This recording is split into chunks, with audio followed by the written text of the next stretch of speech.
Okay mga boss, ito yung naging laban namin ni Master Eddie Pinkian ng Cebu. Dahil palagi na tayo nag-upload ng mga laban natin sa Dama Legends mga boss. Solid followers natin si Boss Eddie. Kasi nag-comment din siya sa mga post ko doon sa TikTok at saka Facebook at YouTube. Na gusto niyang makipaglaro sa akin mga boss para mai-vlog ko raw. Okay. At ngayon, nakaschedule na kami na maglaban ni Master Eddie. Ito na yung laro namin mga boss, 4 games Dama Bakbakan with Master Eddie. Isang magaling na Dama Legend player din ito si Master Eddie mga boss. Okay. Sa game 1 mga boss, ako yung unang tumira. 313 yung ginamit ko. Nag 115 si Master Eddie.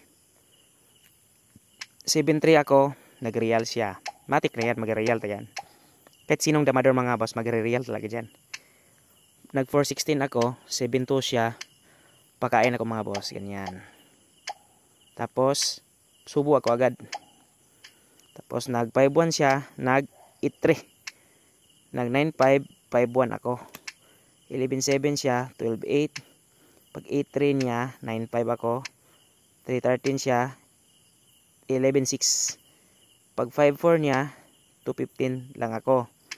7-3 siya, 5-4 ako. Tapos, atras siya mga boss. Pag abante ko sa 4-16, nag 7-3 siya, sinayang ko. Yan, nagulat ako dito mga boss. Akala ko lanse. Akala ko iwas talaga siya. Nagulat ako sa 10-5 niya mga boss. Nagulat talaga ako dyan. Pero buti na lang may pabalik pala. Yan, nagulat talaga ako doon. Yan.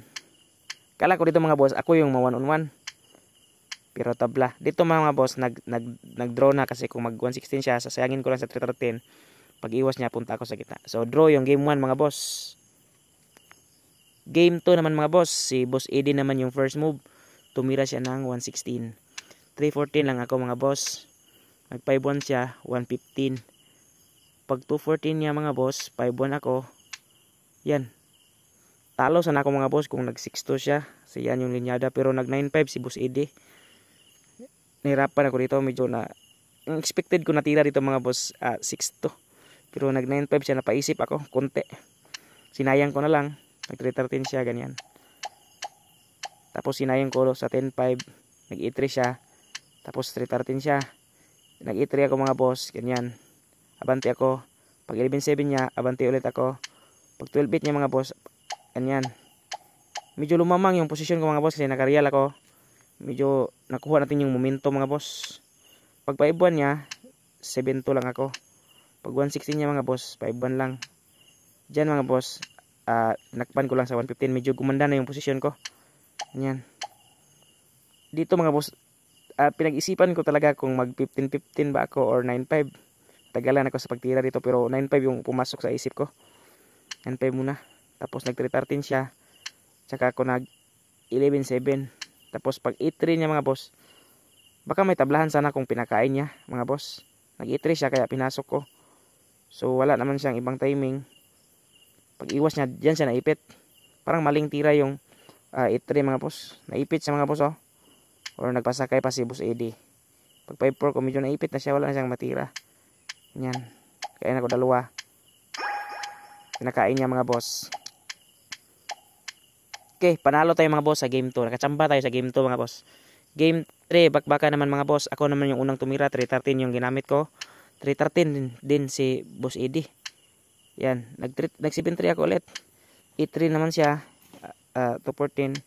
Pakain siya dalawa, ganyan. Pag 314 niya, pinakain ko mga boss. Yan, parang praktikalan talaga ito mga boss. Nami-miss ko talaga yung mga ganitong laro noong mga 2015 to 2020. Ito yung mga laruan ko. Pero madali sa tabla lang tayo ito mga boss. Si practical na ito mga boss. Ganyan no. Sinayang ko.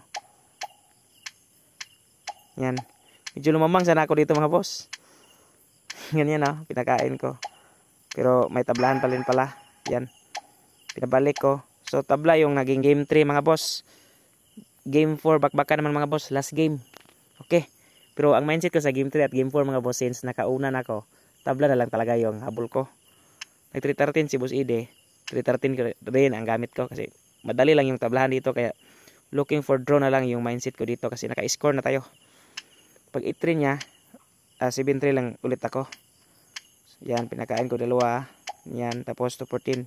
Pakain ulit siya. So, nagiging same opening lang mga boss, pero nagkaiba lang ng timing. Pag 5-1 niya, 10-5 ako. 11-7 siya, 12-7 ako. Pag 10-5 niya, 3-13 ako. Dinalawa niya mga boss. Ganyan. Tapos 9-5 siya. 11-6 ako. Pag 5-1 niya mga boss, 6-2. Pag 7-3 niya, yan o. Ganyan na. Para sure draw na. Di bali nang hindi manalo basta tumabla. Yan mga boss. Declare as draw. Ang standing 1-0 and 3 draw.